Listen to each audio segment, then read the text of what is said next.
Hello, and thank you for joining me. I'm Kimberlei Davis. I hope that you're well.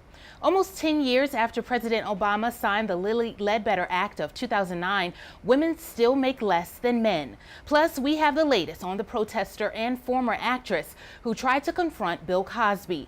And you've likely done this already today. And guess what? It says a lot about you. Those trending headlines, celebrity birthdays, and your moment in history. That's all coming up next. Today, Tuesday, April 10th.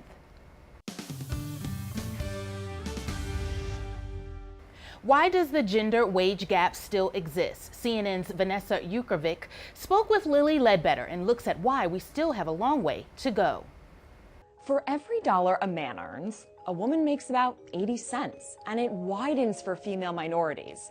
But remember, that's comparing all full-time workers.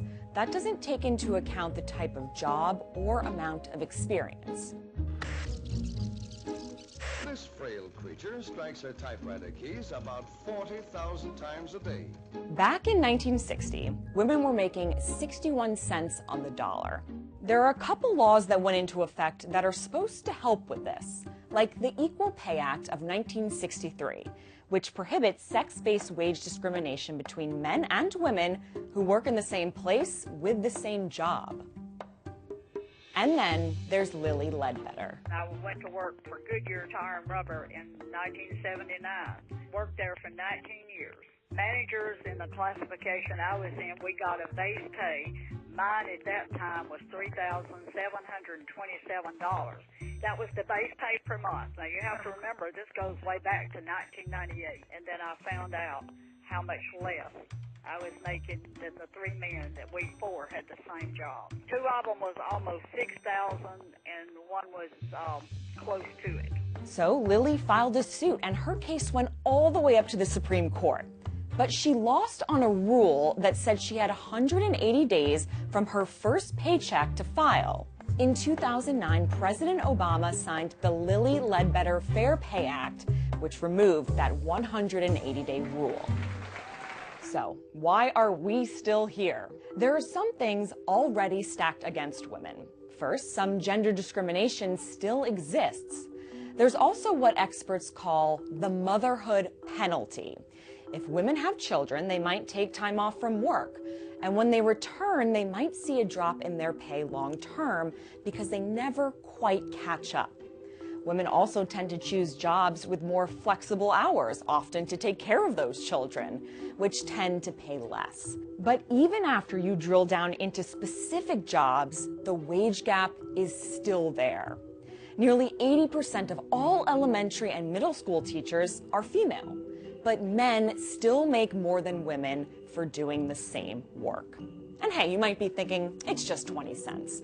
But on average, 20 cents turns into more than $10,000 in a year. And that's money that could be used to buy a home or save for retirement. Lilly Ledbetter could have used that money to do the same. I tell people I don't have any money, but I sure do have some major scrapbooks because I'm trying to keep all of this for history purposes anyway. Women's lives matter! She didn't solve anything for herself or for the cause that they're out here marching for or protesting about. So I think it was a shame, it was sad, and it was in poor taste.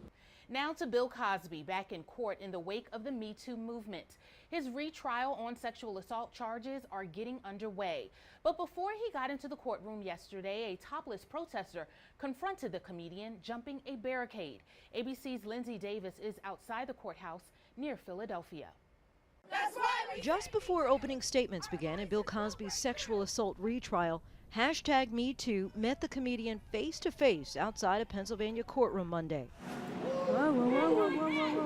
When a topless protester jumped a railing just feet away from Cosby and rushed toward cameras. The woman, who had "Women's Lives Matter" and the names of his accusers painted in red and black all over her body, was quickly apprehended by authorities and identified as 39-year-old Nicole Rochelle, an actress who appeared in several episodes of The Cosby Show as a friend of the comedian's on-screen daughter, Rudy. And your mother is going to pick the three of you up at the dance and drop Rudy off here. That's the plan. This is round two for the 80-year-old comedian after his first trial ended in a hung jury last spring. But the context is rather different. His retrial comes just 6 months after #MeToo swept the country, bringing down powerful Hollywood men like Harvey Weinstein and Kevin Spacey. Nearly all the potential jurors questioned in Cosby's case told the court they were familiar with the movement. The players are also different, with the exception of Andrea Constand, who's at the center of the case, the Temple University basketball administrator who says the once most famous television dad drugged and assaulted her at his house in 2004. This time around, the judge is letting 5 additional accusers testify, including model Janice Dickinson. I trusted this man and I stuffed it. I compartmentalized it because I was embarrassed. Cosby says any encounters were consensual and has pled not guilty. In opening statements Monday, prosecutors revealed for the first time Cosby paid Andrea Constand nearly $3.4 million in a civil settlement in 2006, arguing that it showed the high price he was willing to pay for her silence. Cosby's lawyers are expected to argue that that same sum shows Constand is motivated by greed. Cosby is now being defended by Tom Mesereau, who famously got that not guilty verdict for Michael Jackson in his child molestation charge. Opening statements from the defense today. Lindsay Davis, ABC News, Norristown, Pennsylvania. How much can you really learn about someone from what they like on Facebook? As Facebook deals with mounting criticism about its handling of user data, more is coming out about just how effective the data can be in profiling users. Whether it's being used for a marketing campaign or a political campaign, your activity on social media reveals more about you than you probably ever realize. And you don't even have to write a post or share an article. All you have to do is click the like button. CNN senior medical correspondent Dr. Sanjay Gupta reports.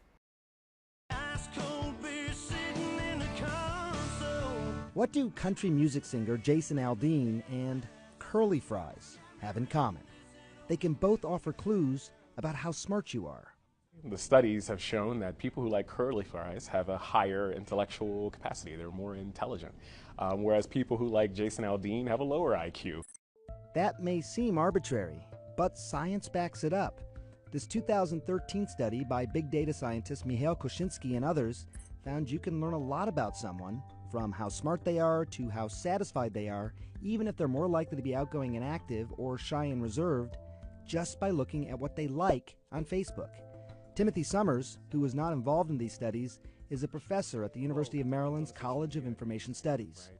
Facebook is a really amazing place to give data and not really think about the data you're giving, because you're just sharing it with family and friends, right? But you're actually sharing it with every company that utilizes Facebook. And those companies can predict someone's personality better than a coworker with just 10 likes, better than a friend or roommate with 70 likes, better than a parent or sibling with 150 likes.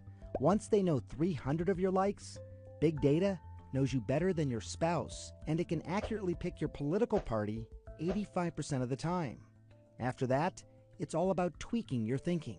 You're saying you could take somebody who may have had a certain worldview, yes, a certain personality type,